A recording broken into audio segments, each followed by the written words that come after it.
पिछले वीडियो में आपने प्रेजेंट इंडेफिनिट टेंस का अफर्मेटिव पढ़ा। अब हम पढ़ेंगे negative sentence.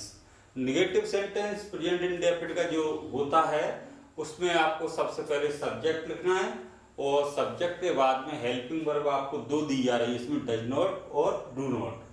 Does not singular हो, कर्ता यदि हमारा सिंगुलर है तो डज नॉट लगाएंगे, कर्ता यदि प्लूरल है तो डू नॉट लगाएंगे। उसके बाद वर्ब की फर्स्ट फॉर्म प्लस ऑब्जेक्ट लिखेंगे। ठीक है, अभी हमारा सेंटेंस है राम बाजार नहीं जाता है, तो ये तो निश्चित ही ये ता है आ रहा है, तो प्रेजेंट इंडेफिनिट का नेगेटिव है। तो सबसे पहले हम लिखेंगे यहाँ पे सब्जेक्ट। सब्जेक्ट क्या है? राम, तो हमने यहाँ लिखा राम। इसके बाद आप देखिए दो हेल्पिंग वर्ब दी गई हैं, डज नॉट और डू नॉट। तो आप देखिए सब्जेक्ट सिंगुलर है प्लूरल, तो राम, राम सिंगुलर है, तो यहाँ पे क्या लगेगी इन दोनों में से? Does not. और प्लूरल होता तो क्या लगा देते? Do not. तो राम डज नॉट। अब क्या लिखेंगे? डज नॉट डू नॉट हो गया। इसके बाद में वर्ब की फर्स्ट फॉर्म, तो वर्ब क्या है? जाना। जाने की फर्स्ट फॉर्म क्या है? गो। To market. एक प्लूरल का भी देख लेते हैं, वे बाजार जाते हैं, वे बाजार जाते हैं। तो सब्जेक्ट क्या है इसमें? वे, वे दे। इसके बाद helping verb does not do not में से क्या आएगी? प्लूरल है तो डू नॉट आएगी, सिंगुलर होता तो डज नॉट आती है ना। तो प्लूरल है तो क्या आएगी? Do not. Do not verb की फर्स्ट फॉर्म वही same condition, do not go to market. तो समझ गए ना? एक बार मैं पुनः समझा देता हूँ कि ये नेगेटिव सेंटेंस में सबसे पहले सब्जेक्ट लिखेंगे, सब्जेक्ट के बाद does not do not helping verb है, सिंगुलर में डज नॉट लगाएंगे, प्लूरल में डू नॉट लगाएंगे, वर्ब की फर्स्ट फॉर्म और ऑब्जेक्ट। जैसे राम बाजार नहीं जाता है, राम सिंगुलर है इसलिए डज नॉट लगा, does not go to market. वे बाजार नहीं जाते हैं, सॉरी यहाँ पे नहीं जाते हैं, तो they do not go to market. Okay. इसके बाद में इसका जो इंट्रोगेटिव रहता है प्रेजेंट इंडेफिनिट का, तो इसमें हेल्पिंग वर्ब को सब्जेक्ट से पहले लिख देंगे बस। इंट्रोगेटिव में क्या रहता है? इसका स्ट्रक्चर रहेगा डज डू और सब्जेक्ट, वर्ब की फर्स्ट फॉर्म प्लस ऑब्जेक्ट। और यदि क्वेश्चन बीच में पूछा जाता है तो इससे पहले आ जाता है क्वेश्चन वर्ड। ठीक है ना? जैसे क्या राम बाजार जाता है? क्या राम बाजार जाता है? तो सबसे पहले क्या लिखेंगे यहाँ पे? क्वेश्चन पे पहले पूछा गया ना कर्ता से, तो डज डू में से लिखेंगे। साइकिल आपको पता है सिंगुलर में डज लगती है, तो यहाँ पे क्या आ जाएगा? डज। राम वही कंडीशन है same, Ram go to market.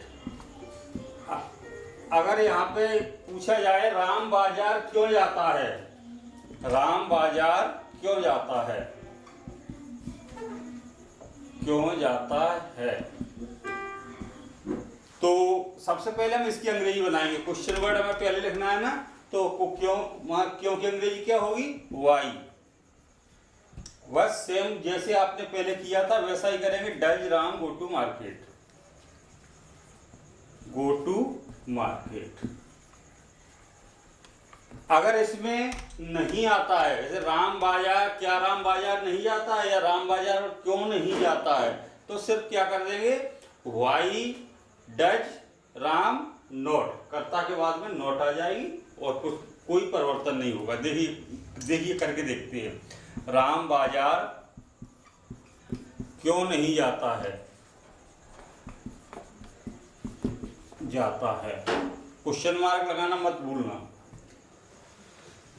तो Y dash Ram not go to market. ये आपका प्रेजेंट इंडेफिनिट टेंस खत्म हो गया है ना। इसके बाद आपका चलेगा present continuous tense. Present continuous tense की पहचान रहा है, रही है, रहे हैं। प्रेजेंट कॉन्टिन्यूअस टेंस की पहचान। बाकी के आखिरी में इंडेफिनिट में ता है, ती है, ते है आता है, और इसके बाकी के आखिरी में आएगा रहा है, रही है, रहे हैं। क्या है पहचान? बाकी के अंत में क्या आता है? अंत में रहा है, रही है, रहे हैं, आदि शब्द आते हैं। आदि शब्द आते हैं।